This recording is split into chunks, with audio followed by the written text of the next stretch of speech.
Alrighty, howdy everybody. It's Monday. Yep, happy Monday. I've been working on the tub frame and deck.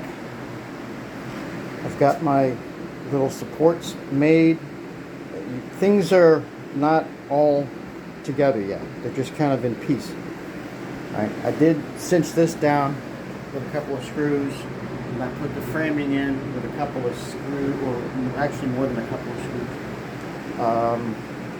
I trimmed this back a little bit because it was a little bit too tight of a fit, so I took a saw blade off, and it fits much nicer. I'm going to have to undo those clamps to do a dry fit. I'm going to be doing a tub dry fit. And I got my 2x6s laid out in kind of the right spots. I'm going to have to undo those clamps. I did a little bit more work over here. This was for an old project for the washing machine. Maybe I'll show you that later. So just put a couple of hooks on for that filter, that water filter for the washing machine. So anyway, I wanted it to, instead of hanging on, sitting on my countertop over there, I wanted to hang it up. So that's what that is, or the back of it anyway. All right, so got a lot of concerns. I'm low over here on my storyboard. Not sure why just yet. We're gonna see how it looks. And like I said, nothing's really fastened down that I can't undo and do over. So that was the whole point of it. It's the whole point of the dry fit, right? Do it while it's not 100% assembled, and make corrections before it's 100% assembled. Then you assemble it and it's 100%, right? It's just kind of simple logic. So I'm trying to think what else I have to think of here.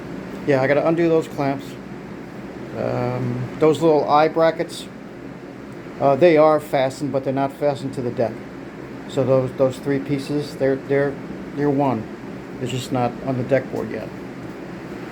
So, all right, I'll tell you what. I just kind of wanted to show you beforehand, because it's going to take me a little while to get this thing in position. Because, I cut a piece off of here because I used it for somewhere else. I forget where I used it, but I used it for some other thing.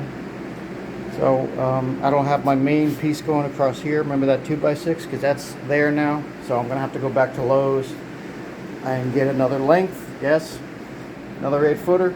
Pressure treated. I'm going to use 2x4. I think. We'll see.